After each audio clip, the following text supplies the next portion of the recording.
Well, all right. Hello, everybody. Welcome back to Dallas Geek, the special edition back at Madness Games and Comics up in Plano, with the one and only Guy Gilchrist, the man, the myth, the legend. The myth. And the one and only because God has a sense of humor, but not even that big to me.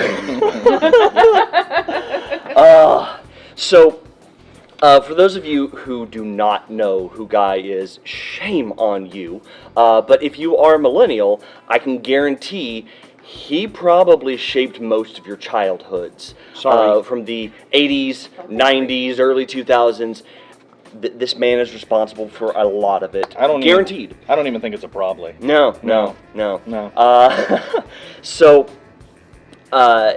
Guy was handpicked back in '81 by Jim Henson to jump in and take over the Muppets daily comic strip, and from then on kind of expanded with everything else, illustrated, animated, comic related within Jim Henson, and on and on and on until now. Honestly, you may be one of the most prolific illustrators and comic artists within this realm today, and I know you're a very humble guy and do not think of yourself as that, but you are. So, Guy, thank you so much for joining us. Yes. Oh, my pleasure. Yes, this is Yeah. So, Mike may or may not. I really appreciate you not going into, the entire list of all of the properties and stuff that I've worked on, because whenever that happens and, you get this long list of everything, it always feels like an obituary. Found dead in his Nashville house this morning. Well, in fairness, if we were to try to do that, we'd probably still be listing off properties an hour later. So it's better just to give the overview and dive into it as we go. Okay. But yeah, no, Mike may or may not be able to form words during this interview. He's having a massive nerd out moment right now. I believe what you had explained earlier was that this is your Wayne's World Alice Cooper moment. Yeah. So I feel like you and me should be on the ground like the peasants we are, screaming we're not worthy. Yeah. I really felt like I should do that to Alice Cooper when I met him. But yeah. But the thing was, the entire green room was all doing it already. There wasn't room. Oh, there wasn't even room to fall on my knees, Oh, that's amazing. I also like that he just very casually threw in there that he met Alice Cooper. Yeah, and that Alice Cooper was reading a book that was about as big as War and Peace, exactly like in the movie. Yeah. Sounds about right. Yeah. So, before we dive too deep into this and get too far away, and allow me to compose myself so I don't throw up. The always necessary shilling. So if this is your first time joining us, thank you. You definitely picked an awesome one to jump in with. If you have not already, please do not forget to like the video and follow over on Facebook. Like the video and subscribe over on YouTube, because, we must appease the Google overlords. And, of course, if you want to be able to check out this and more of our interviews but don't have time for the videos, you can always catch the audio over at Apple Podcasts, Spotify, iHeartRadio, Google Podcast, and Stitcher, because reasons. That's it, right? There's no more podcasting sites anymore, right? They haven't created like 20. Oh, no. There's plenty more, but, we decided to cut it off at 5. That's fair. And, of course, if you want to be able to go check out all of the things that Guy has to offer, the obvious first place to go check out is his website, at GuyGilchristProduction.com, which has all of the great stuff that he's working on now, will be working on whenever, always worth your time. And if you want to be able to check him out on social media, you can check him out over on Facebook at a Guy Gilchrist Production, over on Instagram at Guy F. Gilchrist, and Twitter at Guy Gilchrist. Yeah. So, thank you. Yeah. Now. Thank you. All the plugs. Yes. Yeah, all the plugs. Guy, I know you've probably answered this 100 times before, but for those I'll mess it up anyway. Yeah. For the people who have never heard the backstory, how does someone like you get into art like this? Well, you mean how did I get the Muppets, or how did I get to, or how did I become a cartoonist? Cartoonist, and then we'll build to the Henson reveal. Okay. Well, my mom was a single mom, and we were very poor, but we didn't know it, of course, because you don't know what you don't have. And but what we did have was she had a real love of art and a love of cartooning. And she worked as a waitress at a diner in a little tiny small town, Winstead, Connecticut. And she also worked at the front office of like a little hotel. And so anyway, she would take me to work with her, and then to make sure that she didn't get fired, for me running around, going nuts. She would always, the newspaper with the funnies in it was always there, delivered for free. And she would open that up, give me papers and pencil, and say, "Here, honey, draw this," meaning like all of it. Here, draw this. And then sometimes to keep me occupied, she would get me. There was a Walter Lantz, who was the creator of Woody Woodpecker. Walter wound up being very integral in my life. But she got me this coloring book of how to draw Woody Woodpecker and his friends and stuff called Easy Way to Draw. And anyway, so I was learning, to do ovals and circles and stuff and move them around, and that was how to cartoon. And my mom was very good at it too. And for instance, we didn't have enough money maybe to go to see Peter Pan when it was at the theater, because it was $1 each. But she could go get the 19-cent golden book of Peter Pan, and then we could sit there with pencils and paper and draw the different scenes in the golden book and read it and stuff. And so she made the things that we couldn't do into opportunities for things that we could do. And so I had a neat childhood that way, and that's how cartooning sort of happened for me. When I was 10 years old, it really kind of all came together in that I wrote a letter to Walter Lantz. And because I saw him on TV on a talk show called the Art Linkletter Show, and they had an address where you could write. And so I sent him, like 50 pounds of my artwork. I'm 10 years old. I had spent months to make the best stuff that I could, and I sent it to him. And he wrote me back. And here I was a nothing, just like a nobody. And the only thing I knew was that I enjoyed making something out of nothing. It didn't cost anything. It was just time, and I made you happy. That was neat, a neat thing for me.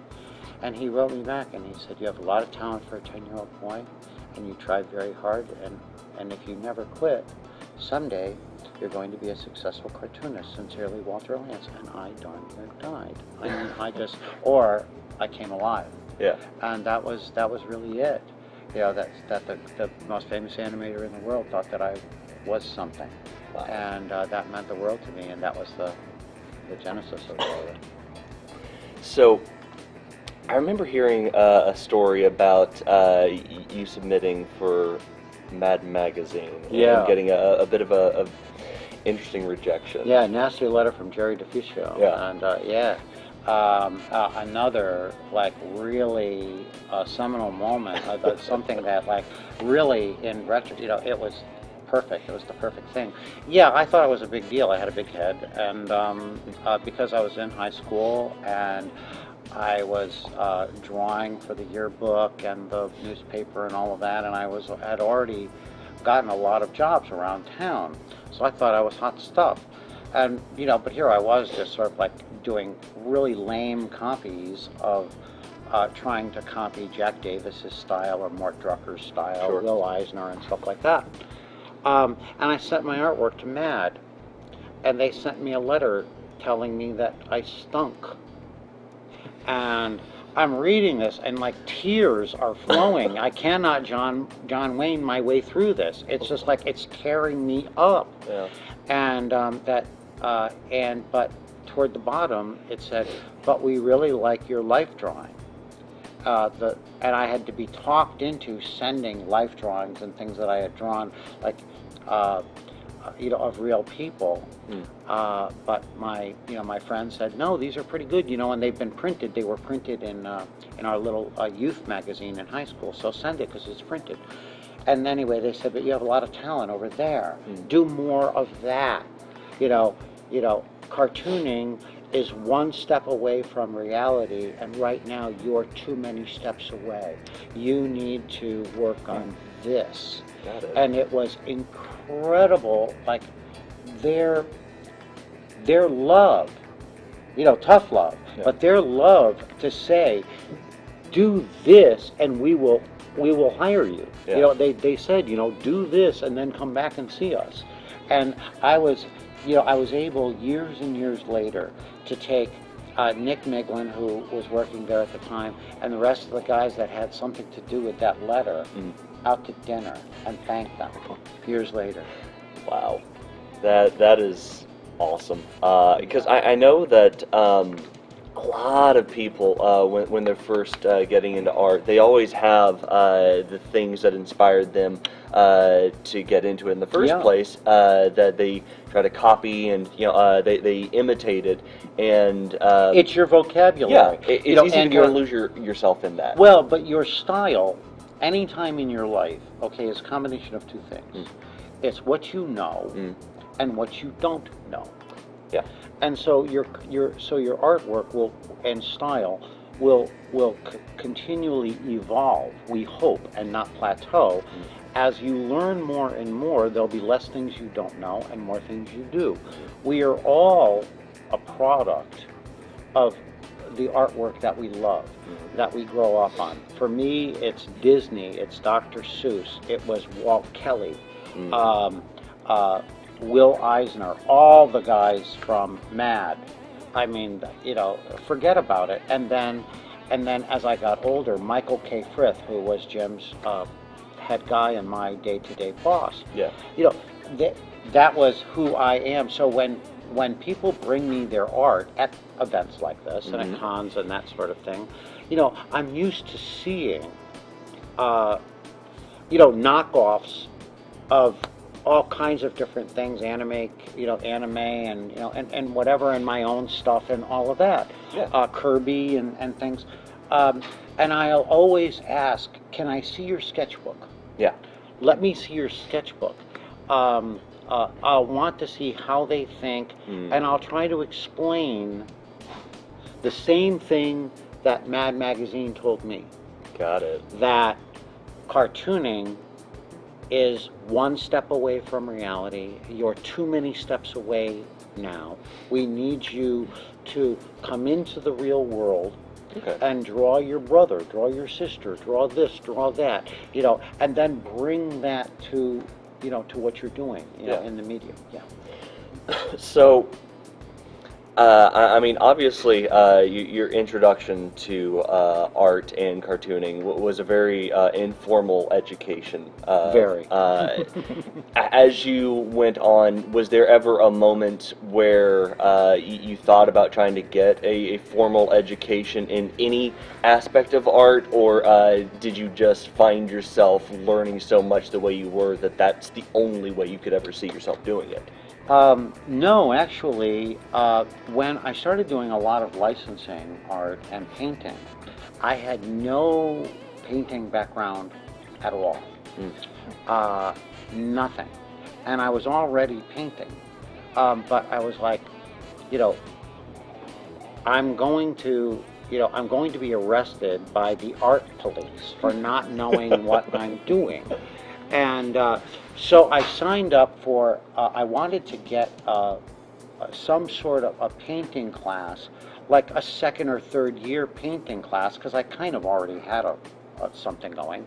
But I wanted to, to know the ins and outs of everything. And I went to Pear Art School, to Pear College in New Haven. And tried to sign up for like a second or third year painting class. But since I had never taken any art classes at all, they wouldn't allow me. So I went into Painting 101, and within 2 weeks, I did, I guess, what was their semester's work. Then I got offered a job to teach the class. So I left and said, well, I guess I'm okay. So that was it. The student has become the master. Okay. Well, no, I wasn't a master. I wasn't a master, but I knew enough to graduate Yeah. painting 101 Yeah. and maybe teach it. You know, Okay. so I kind of went, well, I understood. It wasn't that, and I hope that didn't sound ego-y, No, because no. what it was I guess what I had learned about myself in that was that I was so used to deadlines and to teaching myself, going and finding my own resource book, doing my own research in making mistakes and moving my work forward, that I now worked at a different way, in my own way. Yeah. You know, and so that was going to be the way that I was going to continue throughout. Yeah. You know, for better or for worse, I had my style, and now it was up to me to continue to, you know, to look at the people that I idolized and to try to learn from the people that they learned from. Yeah. That's how I always did it anyway. Yeah. So basically, you overcame imposter syndrome. Like, I mean, I still haven't. No, I'm still a total fraud. You know, I'm still a total fraud. It's like you know, any of us that draw funny animals. Yeah. Okay. It's like, you know, we're totally under arrest, and we should give the estate of Walt Kelly, you know, 10% of every single thing that we, Yeah. you know, Yeah. or Carl Barks, you know, we're all guilty, Yeah. guilty. Yeah. No, and honestly, the one thing that does come up so often when you do art is, you know, it's always hard for the artist to try to find their own individual point where they say, I feel comfortable with my own style enough to take bits and pieces of other styles, other things, and bring it in, rather than feel like they have to be perpetually in that student mindset and can never leave and never feel ready to present their work because they always feel like, well, I mean, it just, there has to be one more thing that I can learn because I don't feel like it's there yet. Yeah, well, it's every day, and Yeah. you're going to learn every day. That's a totally different thing. Education is a totally different thing than selling and marketing your work. Yeah. If you continually wonder when you're going to be ready, the answer is never. You're Yeah. never ready. And Yes. you're never ready. You're always going to suck. Yeah. Okay, you always suck. You're never good, and I hope that's how you feel, because if you feel like you're actually good and stuff, then you have a problem. Because there's always somebody that's better, and that means you stop learning. Yep. And we've got a big problem there. But here's the thing. Where you lose yourself in your work and you begin to find your voice is when you have deadlines and you're trying to get to them and you're trying to get this done and you don't have time. Yeah. You don't have time to nitpick. So you're sending in and you're trying to get the work done, and you can go afterwards, you know, and I do that, like, now it's in antique shops, you know, because my stuff's been around for so long. Yeah. But you know, I mean, I can't even look at what I did in the 70s, and it's like, oh, no. But then you have to kind of go, but it was a moment in time, and I was doing the best that I could, and it was honest, and there you go. And next. Yeah. You know, it's sort of like, I was talking to a musician the other day, and we were talking about, like, imagine that you're Tommy James, okay, Tommy James and the Shondells, okay, from like 1964, and now you're Tommy James and he's 75 years old, and the first song that anybody wants to hear you play, and I mean, you're this virtuoso songwriter and everything, and everyone wants to hear Crimson Clover and all that, but you have to come out and go, my baby does the hanky-panky, okay, three chords with a guitar solo that goes nowhere, and that you wrote when you were 12. But you know what? Everybody wants to hear it. So you know, so when people bring me a book that I did in 1975 or something, and they say how much it meant to them, I'm glad. Yeah. But that's how I feel. As an educator, the comment of like, never stop learning. If you think you've peaked and, like, you haven't done enough, like, kind of go through it a little bit, makes you feel really good. Oh, I yeah. did that all the time. oh yeah, but I'm good at that. Like, keep doing it because I'm going to send you harder problems and you're going to like more complicated things later. Like, stop here. You're not going to go further. Yeah, you know, I kind of like because as an educator. I was like, okay. you know, I mean, you know, it's like, and you have to walk a fine line, and you have to walk a fine line with kids that are, and when I say kids, it's like, because I'm 64, it's like, you know, anyone not on Social Security. It's kids that bring me, you know, anime and stuff like that, and the characters just standing there doing nothing, you know, maybe standing straight out, you know, like at every single, you know, point, and then you're trying to talk them into, you know, movement, like how are we going to do movement? But you're always having sort of a case where you want, but give them some kind of, you know, critique, Right. you know, but then the folks that don't accept the criticism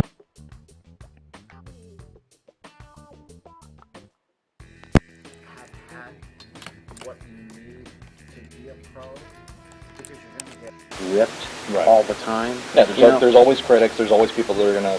Well, yeah.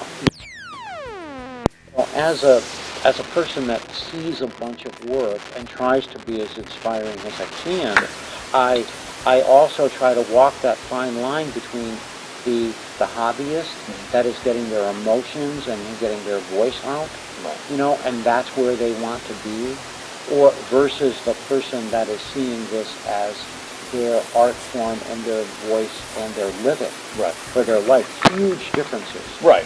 Huge differences. You know,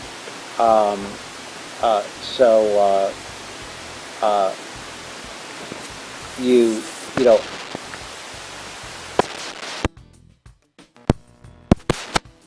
or the, you know, the teenager, the 20-year-old, the 30-year-old, whatever.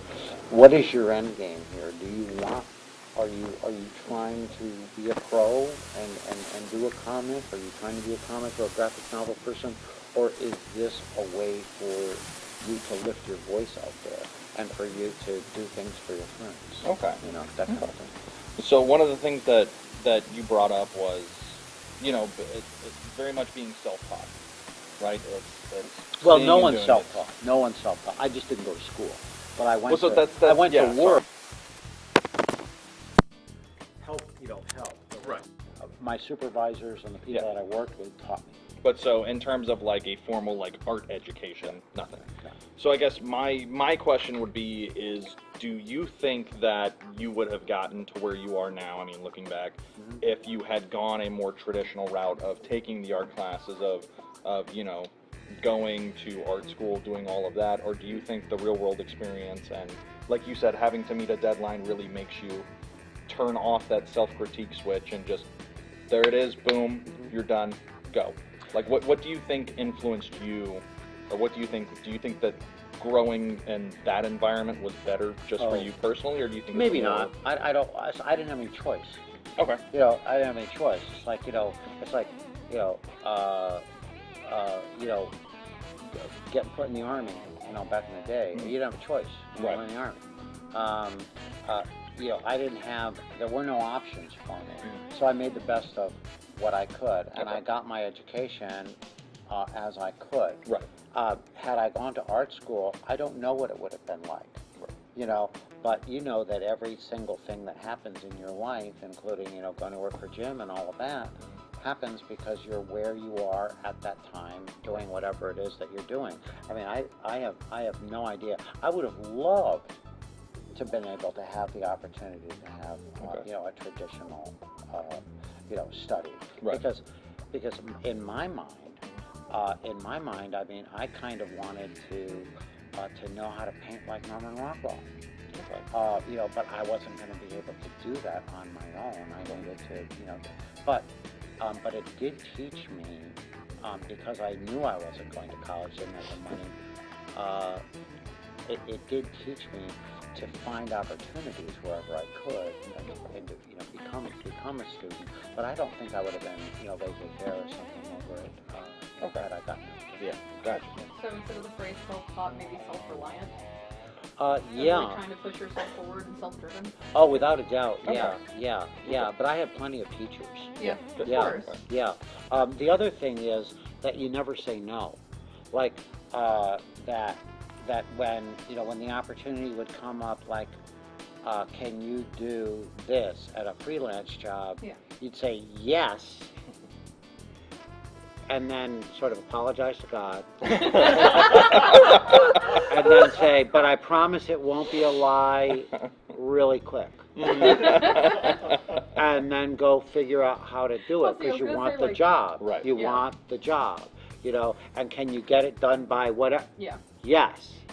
Yes. And you knew that wasn't going to be a lie, because, it was going to get done. It was going to get done. What it looked like, who knew, but it was going to get done. Like, yes, I'll do it, and then the internal panic of like, Yeah. oh gosh. And how do I do this? I'm gonna make it work. Like, Yeah, but the Yeah, reason I Tim thought got of that right away was that one of the things that happened to me when I was, I don't know, about 11 or 12 years old was, I got into middle school, and our middle school happened to connect with this really fancy high school in West Hartford, Connecticut, Hall High. And underneath Hall High, there was an entire graphics department that did all of the graphics, the AV work and everything for the entire Board of Ed in West Hartford, Connecticut. Oh, wow. So Very they cool. had like an ad agency in the belly of the beast, right? Wow. And so I went in there like, holy cow! Like they had like photostat cameras and type machines with the type on the wheels, and they were like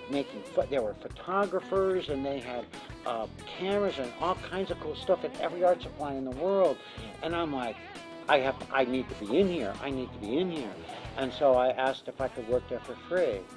And so those guys that I met doing that at 12, 13 years old, a few years later, when I would be at the insurance companies in Hartford and different places trying to get work, and at the comic book companies, comic companies and stuff like that, trying to get work, when someone would ask me a term that I didn't know, I would register it, write it down, and then go and say, well, how do I do this?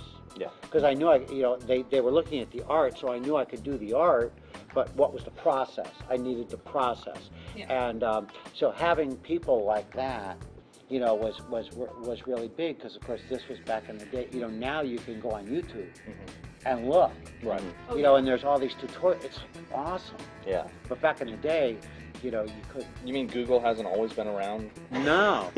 You know what's really funny is like Is our I was generation explaining. spoiled? I feel like our generation's spoiled. There's a thing, a little bit. Yeah. Like, we used to have a thing called a morgue. And the morgue, so you know what a morgue, so everybody knows what a morgue looks like, because, you watch, like, Criminal Minds, stuff like that, right? So, that, like, there's these files, right, Yeah. that go on forever, and you pull them out of the wall.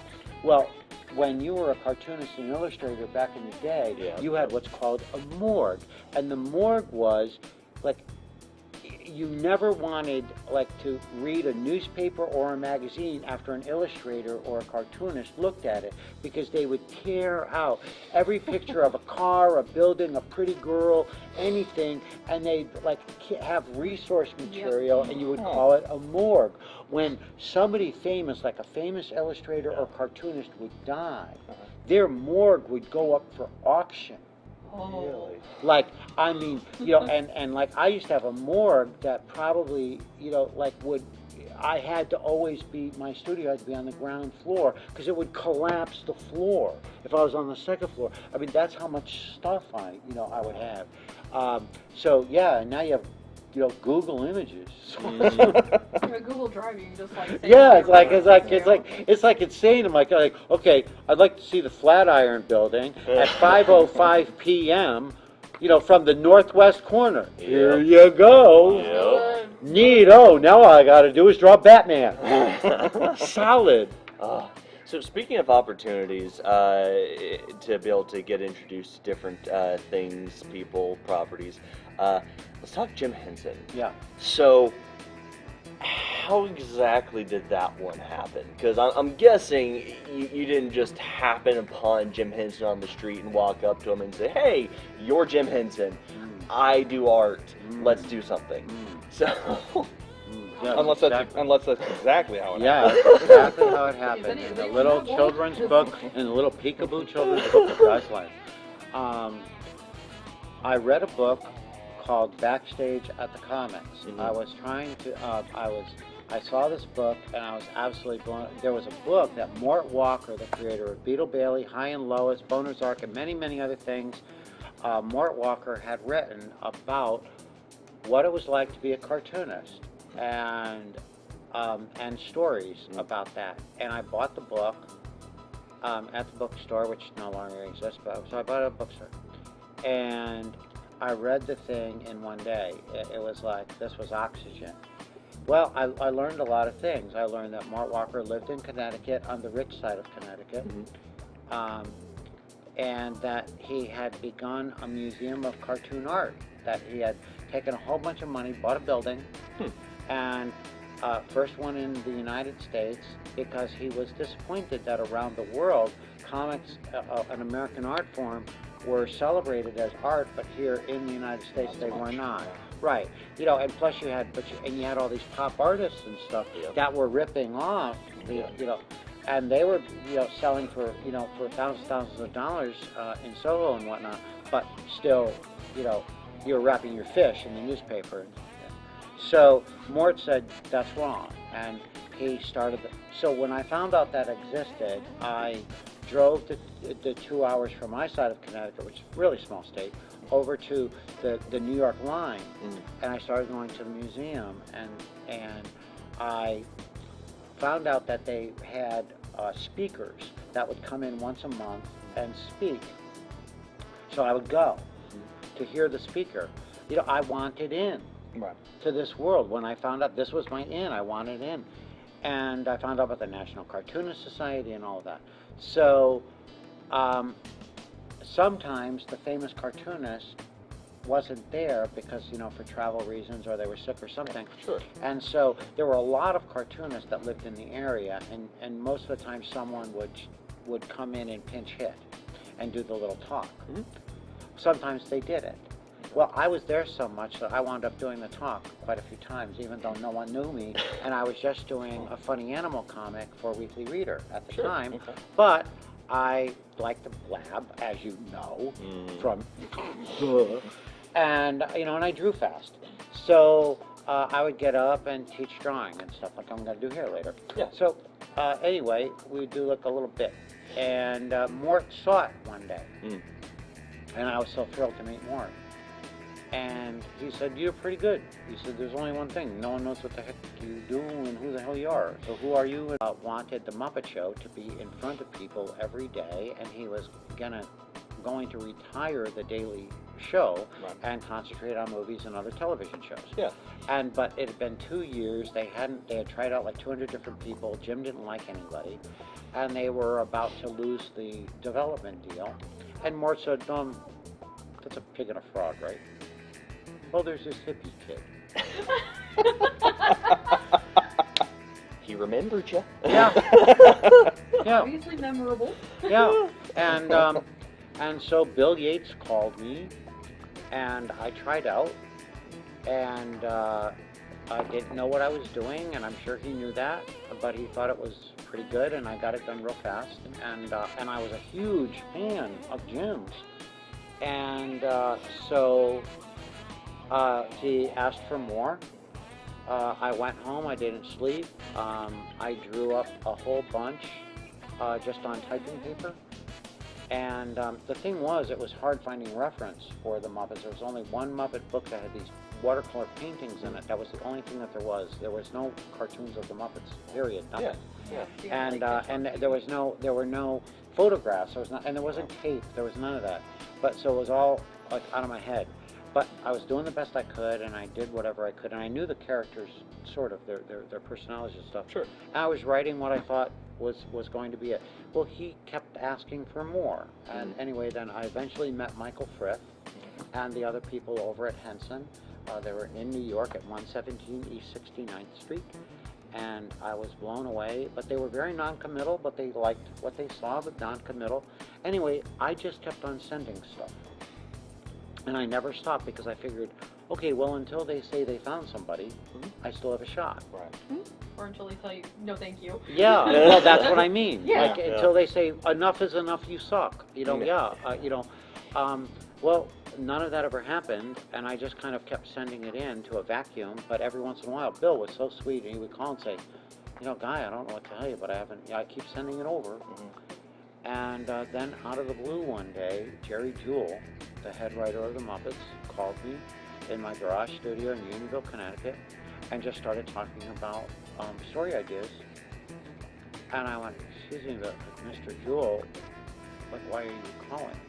Do I work This for is you? like, this is, no, oh no. I was like, this is a great honor, but I didn't know. And he said, well, you've had the job for about a month, no one called you? Oh no. And so I had to sit there pretending that my dreams come true every day, and but be an adult and talk gags with Jerry Jewell, the head writer. And I did for like an hour, and then exploded, and that was that. And then about a month later, I was doing it. I was working with Michael every day, and a month or two later, I met Jim. So that was that. Huh. Yeah. Yeah. Okay. So I then. auditioned for a year. Yeah. And then I met Jim. And it was as mind-blowing as you would think. Yeah, that's what I was gonna say. So when you sit down with Jim for the first time, Yeah. how does that conversation go? Is that hey, here's where we want? I mean, did he give you? Yes. So he Yes. basically said. Well, this is how it went. Okay. So this is how it went. So I had about 3 or 4 months worth of stuff done, and and Jim was seeing everything,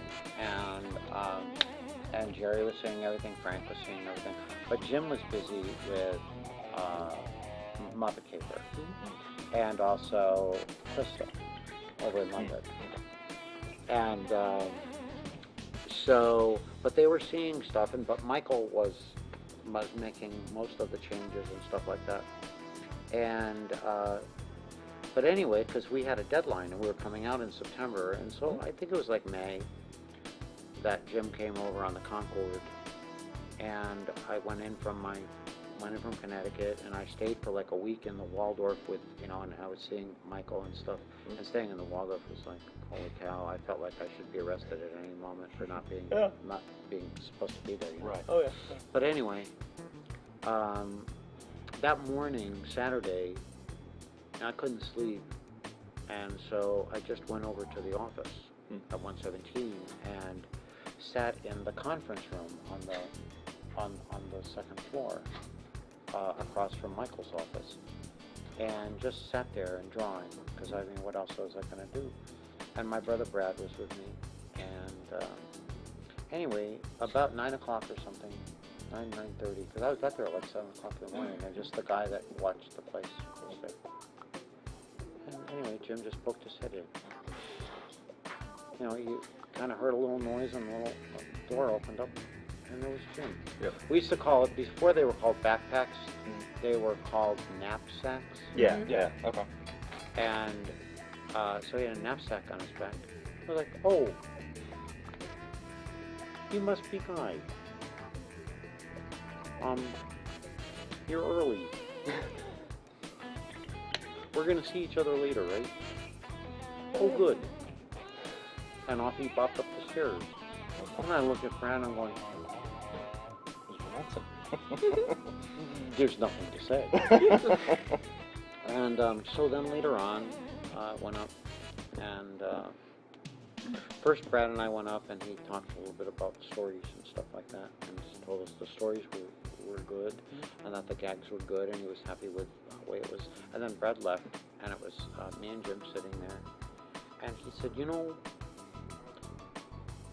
some of the drawings are great, and some of the drawings are very good, but we don't want very good, and we don't want great. We want wonderful. I'm like, yes, sir. We want wonderful. And then Jim held up his hand and introduced me to Kermit. There was no Kermit on there. He just held up his hand and introduced me to Kermit. And when he did, then he sat down and he drew a quick little picture of his hand and drew Kermit over his hand and handed it to me. And he was just doing Kermit. And I realized what he was saying. What he was telling me was that, see, I was drawing the characters like it was Bugs Bunny, okay? Okay, I was drawing, there's bugs here, I mean, Down there okay, somewhere. I mean, so I was drawing the characters like they were cartoon characters. Yeah. Because that was my job. No. They're three-dimensional characters with life in them, okay? There's life in there, and we have to find a way to bring the live person, the color, the voice, everything through the artwork into it, and it changed the way that I thought immediately. Wow. Jim was like that. He was a man of few words, and he was so insightful that it would take you a long time to really grasp the magnitude of what he had just said. But he surrounded himself with people that would listen for that. Yeah. And figure it out, or that he knew could figure it out, or he hoped could figure it out. Right. So that's what it was. Okay. Well, just to take a quick break from our regularly scheduled programming to just once again thank Madness Games and Comics for allowing us to be here, and to remind every one of you out there that if you come visit the store, do not forget to wear your mask. It is always important. Social distance, be safe, be smart, and of course, be kind. So, Well, I was going to say it a little bit. yeah. Stuff. I almost said I would have said that a little bit different. Well, But, That's why I said it for you, because I don't and you don't. you got that censor button right there. But yeah, so back to Jim and Kermit. So, I mean, I know that you have said before that there was a process of trying to adjust the art style of the characters from trying to make a cartoon version of the puppet to trying to make the character as the animated form and make it feel more correct and not just, you know, like a really colorful 2D puppet. So how did that, was this conversation that you had with Jim part of the thing that helped bring that around, or was there something else that kind of brought around the final version of the characters that ended up getting so popular? Well, if you look back at the 5.5 years that I did the strip, you'll see a huge evolution in the way that I draw. I'll take this off because part of my facial expression is part of the thing. So the thing is that, so if you have a puppet, so the puppet, because of the movement and the color and the voice and the music and everything, okay, there's all this animation that's happening. So if you draw a black and white version of that puppet, it looks stiff, okay?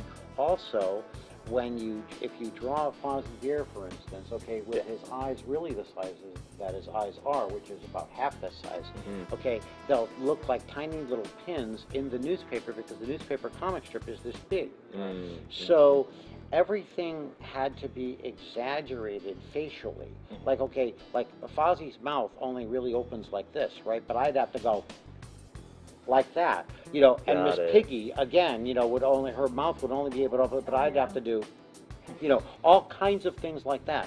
Also, I would have to on Kermit the Frog, you see, like, Kermit the Frog's eyes are like, you know, this size, right? Okay, but I would have to make them almost this big. Yeah. You know, I had to make everything bigger. You notice, like, on this picture here, okay, you notice this picture here of animal. Okay, that's not baby animal, that's animal. No. Okay?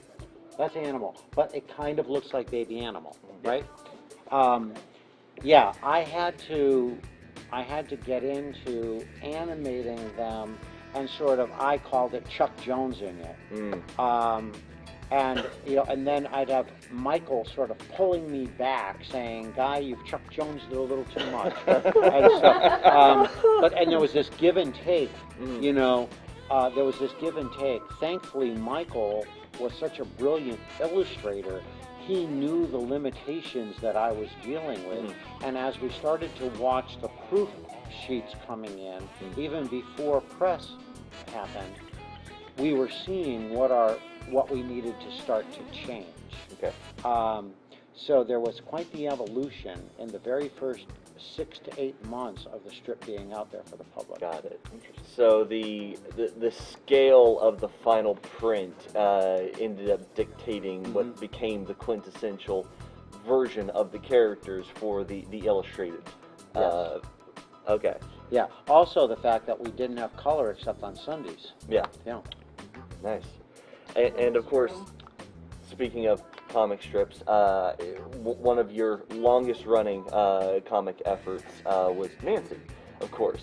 And that, I mean, it had been, what, the early 30s, and then you were brought in, was it late 80s? Oh, 95. 95, okay. So...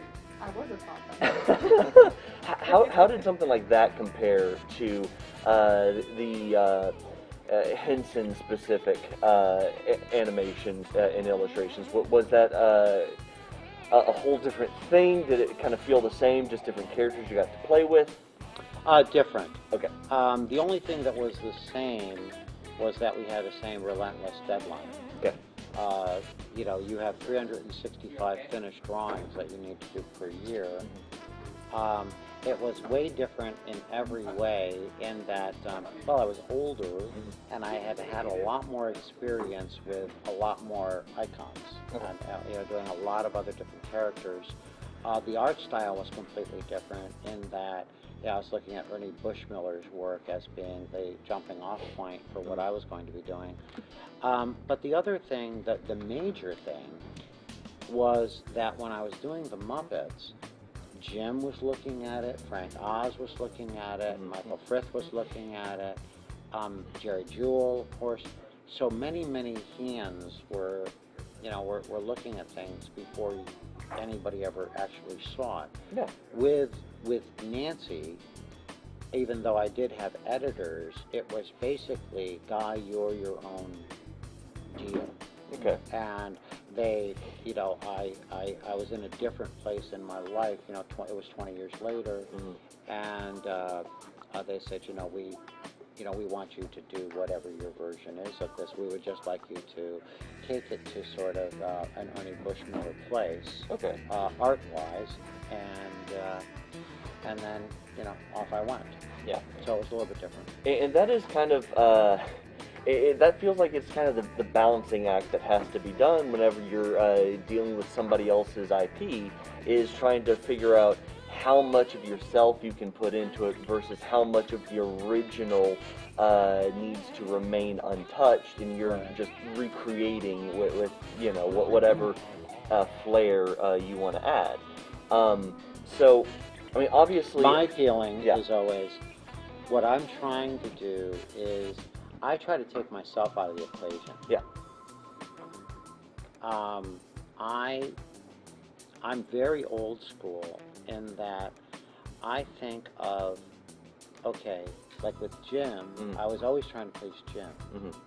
Okay, on Ernie's stuff, I was going like, okay, Ernie will be happy that the strip is still in the paper. I want to do justice to Ernie and Ernie's legacy.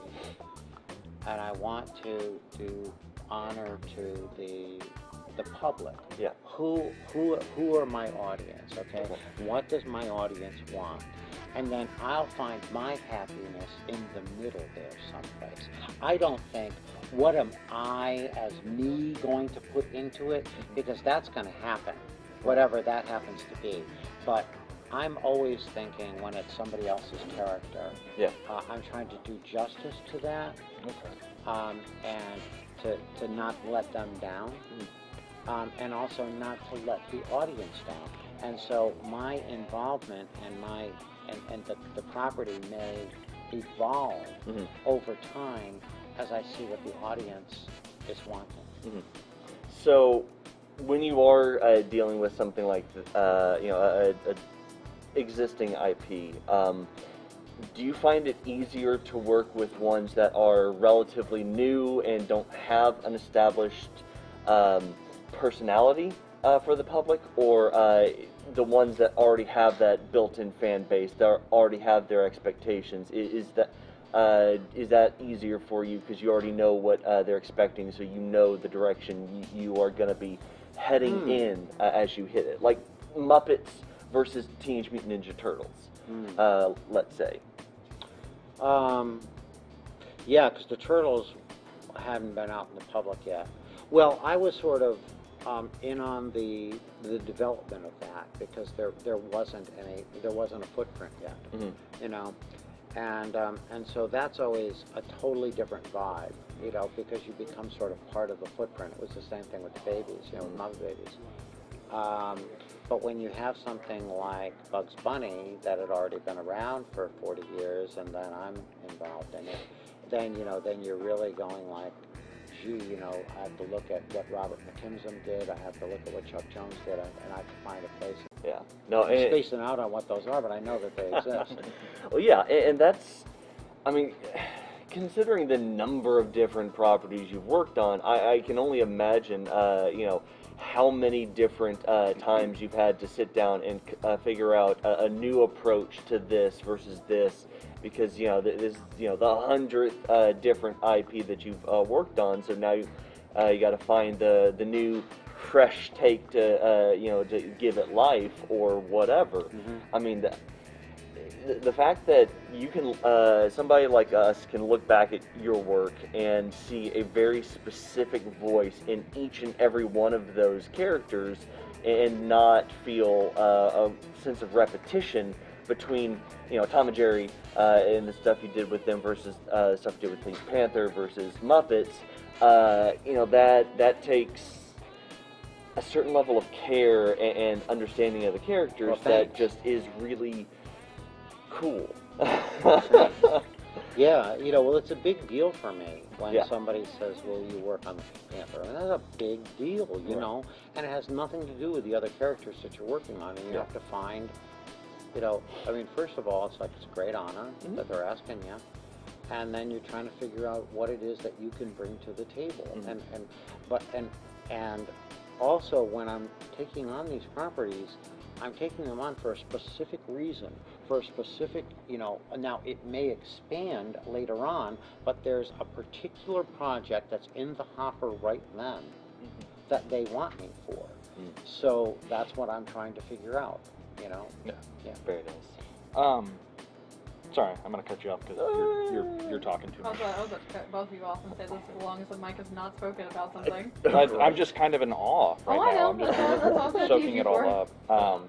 But one of the things you brought up was the Turtles, is being at the forefront and being there for the creation and everything like that. So what, I guess... Well, they were created, but... Well, they were created, you know, but I was brought in sort of like, you know, like when it was in its infancy. Like the going early into stages. the licensing for the show and all that. So, did you find that to be a particularly...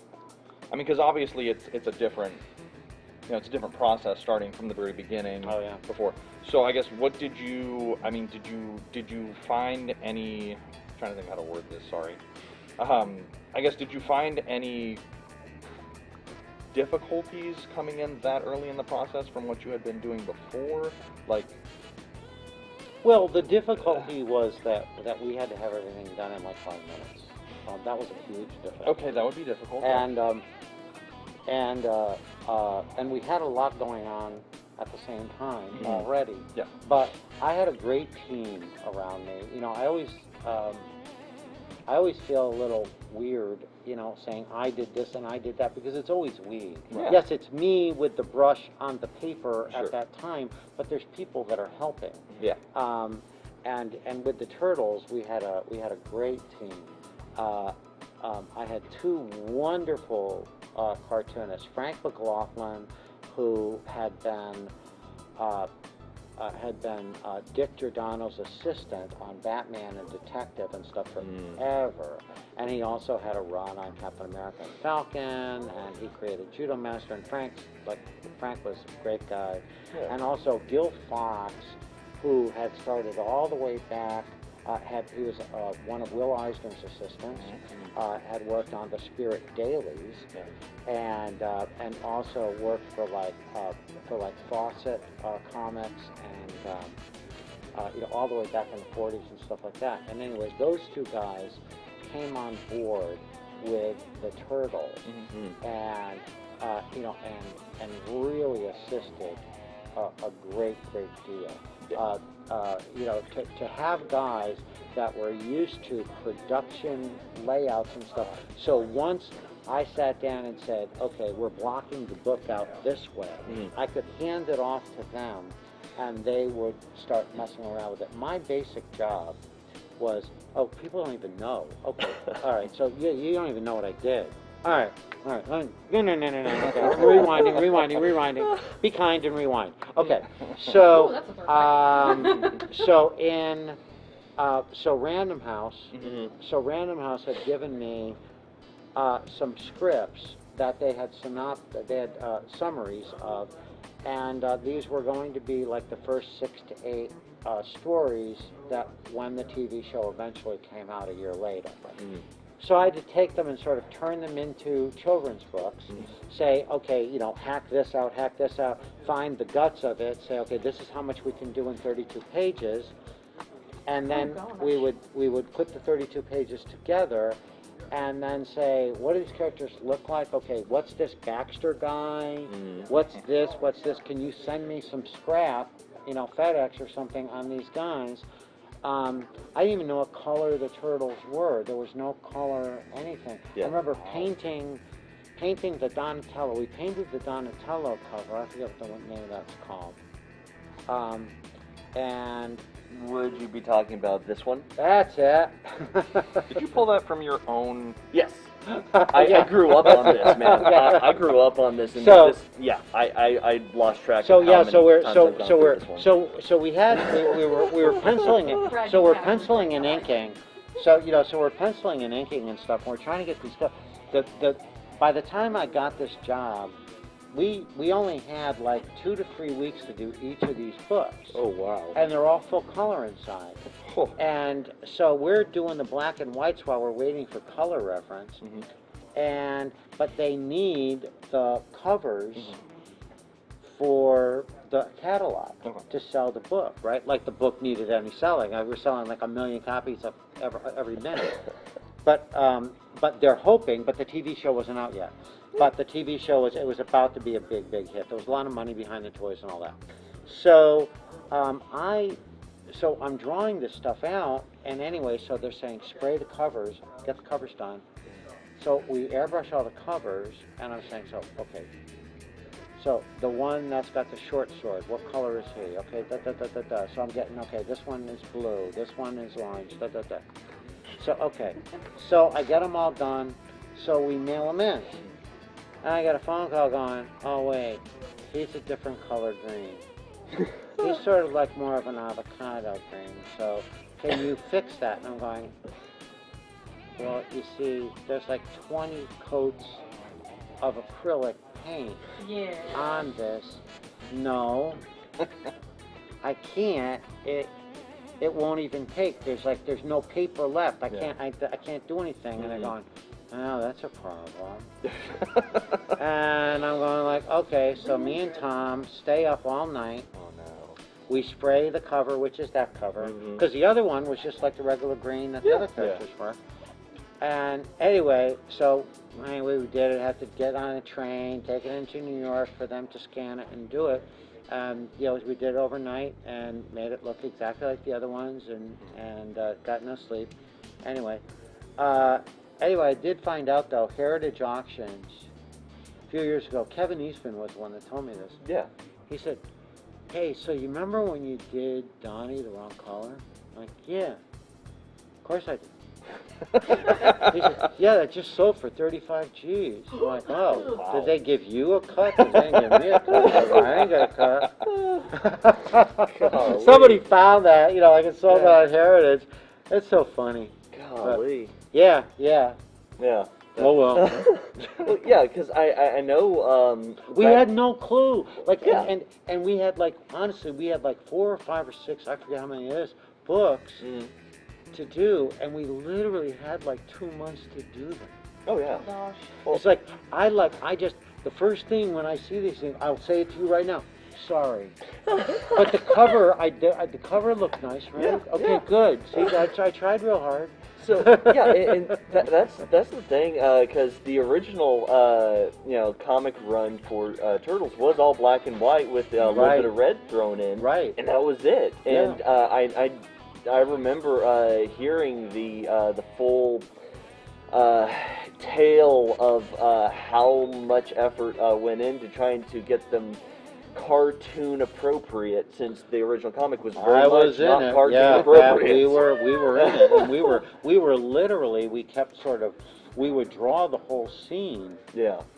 and then one things that I would wind up doing is I would go in and start to soften and cartoon and make the eyes bigger and stuff in the inking without even having the time to redraw them. Oh wow. I would just go in with the ink and sort of redraw with the ink. That's being confident with your art. Because we were just going nuts, trying to get the stuff done on time. The thing is that when you're working on something like this, that you have to you have to weigh everything. You want everything to be perfect. Yeah. But also, it doesn't matter if it's perfect and it's a week late. Yeah. There are, it's going to be a chain reaction that everything is going to fall apart if you don't get the stuff done. So you literally do the absolute very best you can. There are no excuses. Mm-hmm. I had a wonderful art teacher when I was in eighth and ninth grade, and he knew that I wasn't going to be able to go to college and stuff. And he would tell me that whatever the thing was that had the toughest deadline, to make sure that that was the best one, that it didn't look like you were on deadline with that. Yeah. And because, and he told this to a kid, 13 years old or something. Yeah. And, and I couldn't comprehend, but I've always gone back to that. I mean, here I am, 64 years old. I keep going back to that. The thing on deadline. Mm-hmm. Let's make sure that doesn't look like it was on deadline. Yeah. Let's start with the hard thing. Yeah. Let's do the thing that's hard. Yeah. Let's go do that. Oh, because the easy stuff will be easy. Right. And that'll have its own problems. yeah. I have 2 random questions for you about the turtles. They're more lighthearted questions, just because I'm curious. Do you have a favorite turtle? I guess Mikey, because he's the goofball, and so he's kind of easy, and he brings, if there's any tension or anything, he's doing somersaults or some kind of weird thing. But no, not really. Not really. One of the great things about them back in the day, a big selling point to me was, because they were all going to be the same toy exactly, the same mold. Yep. That once you knew how to draw one, you were drawing all 3, because there were so many characters in this cast of characters. Shredder. Yeah. And and Splinter, and on, and you had all these guys that they were going to be fighting and everything. It was really a cast of thousands, and you're going like, oh, can you draw that today? Literally, I'd call up and go like, okay, so what does this guy look like when he has a bug head? Yeah. What? And they're like, I don't know what you're talking about. I'm going, yeah, I know, but you need it tomorrow. So what does he look like? So they're going, I don't know, just draw him with a bug head. I'm going, okay, Vincent Price, here we go. And a lot of it was just, and a lot of it is like, and sometimes, many times during these processes, it's 3 o'clock in the morning, Yep. and you're all by yourself, and you're just going like, yeah, well, whatever, here we go. I guess I'm committed to this decision real quick. You got to be. You just got to do it. And then the other question, I think and make sure I'm understanding you correctly. Y'all decided like the colors for like Donatello, Leonardo. Oh, I didn't decide. Not you. Okay. No. I was trying to, like, They were they taking had it to all call. in. They had to call Mirage and get the colors, and it was basically like this simple. Okay, Guy, you know the one that has the little sticks on the chains? Okay, orange. Okay. Short sword, red. Long sword, blue. Yeah. Okay, big stick, purple. Go. Okay. I was just Go. curious. That's And then they're awesome. going, okay, you know the purple guy with the big stick? Yeah, different green. Oh, God. That's awesome. I was just curious because I was always curious how. Yeah. No, there was not even Yeah, like, so we I were even wondered, looking at we were sort of creating personalities and stuff like, and just trying to read into the words that we were editing and putting together where we could have some fun, because we didn't want it to be, we wanted the pictures to be fun. Yeah. Yeah. So I know we are pushing time because this has been such a fantastic thing, but I do want to just ask, because it pops up on pretty much every website that goes over your history and reputation. So you are award-winning and illustrator and cartoonist, especially with the whole Smithsonian thing. By age 27, was it? Getting your work brought in with them? Yeah. Yeah. You. I guess. You're like, yeah, sure, totally. Yeah. You've gone in. You've been involved with so many different properties, Henson and otherwise. You have been a worldwide syndicated cartoonist for dailies.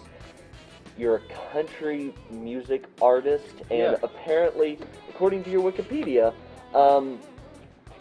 occasional motivational speaker at your convention appearances, or at least that's the way they've chosen to describe Okay, it. good. Yeah, and a country writer Yes, as I do well. that. Uh-huh. So, with all of those different things, I know that so many artists have, they never just have the one passion. There's all these different avenues they want to explore. It just happens to be the one thing is their main thing, and then they branch out there.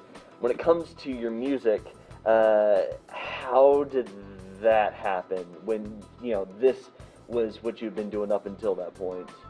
Well, I really like telling stories, and I like, making stuff up. And making something out of nothing. And had there been a guitar available at the same time that paper was, with a pencil, I would have tried to figure that out. I didn't find a guitar though until like I was 10 or 11. But I really thought it was cool that that Dion, Dion and the Belmonts, I thought that like Dion, I thought it was really, really cool that he could pick up a guitar and out of nothing sing Ruby Baby and like change the world, like make everybody happy. Yeah. And everybody was dancing and everything like that. I loved like rock and roll. I was a rock and roll baby, My mom loved Elvis and rock and roll and rockabilly, Hank Williams, and so I was in love with that stuff, and I saw no difference between someone being able to draw something, and there was music in the cartoon, an animated cartoon, and I saw no difference. It was like, it was all part of the same thing. There was color and action and music and stuff, so I wanted to learn how to do that, and I did. Had success come to me, I pursued drawing more because it was more accessible, and so that happened first. Had music happened first, I would have been over there. Yeah. And then and all through high school, I was working professionally in art Mm-hmm. and writing the stuff in art, but we were getting a record deal, and I was getting like a little songwriter, publishing deal, and this and that. Of course, Hartford, Connecticut was not a big hub of the music industry, Yeah. but we were doing the best that we could, getting demos out and stuff like that. But it was lagging behind money-wise. That was all, But it's always had a place for me. And now living in Nashville, I've been living in Nashville now for over a decade, and been able to write a lot, and and cut demos. And these days, of course, you cut a demo. In the old days, you cut a demo on acetate or whatever, or you had a tape, and nobody ever heard it. But these days, you can put it out on Spotify. Nice. It doesn't have to get on the radio for people to hear it. Yeah. So that's great. The bummer is no one pays for it, no matter what. There's no record to be sold. Yep. But I really do enjoy it, and I've had a nice career in it. Very much so. Very nice. Well, like I said, I know that we're pushing time, so thank you so. And by the way, you can find all that stuff on Spotify and, and Amazon and all of that stuff. I mean, yeah, if you really, if you'd like to hear what I do, it's there. Yeah. So yeah, guys, seriously, I actually had a chance to look up your music yesterday. Really fun. Even if you're not that big of a country music fan, worth the time. But yes, seriously, guys, thank you so very much for joining us today. As always, if you want to be able to go check out more about Guy, do not forget to go check out his website at GuyGilchristProduction.com. That's where all of the great stuff that he's has done, is doing, is going to be doing, will be. And then, of course, if you want to be able to follow him on social media, you can find him on Facebook at A Guy Gilchrist Production. You can find him at Instagram with Guy F. Gilchrist, and on Twitter at Guy Gilchrist. So definitely go check him out. And seriously, if you didn't know his name, but you know his work, you know him now, so you have no excuse not to go check out more of his stuff. So, thank you so much. Thank you so much. Thank you. Thank very you much. all. And as always, the end shilling. If you did not already, please do not forget to like the video and follow over on Facebook, like the video and subscribe on YouTube to appease the Google overlords. And if you want to check out more audio like this, you can go catch our audio on Apple Podcasts, Spotify, iHeartRadio, Google Podcast, and Stitcher. So, this has been amazing. Yes. Thank you, guys. Until Thank next you time. very much. Thank you so much. Thank you. I'm Brad. That's Mike. That's Guy. Ha. And see you.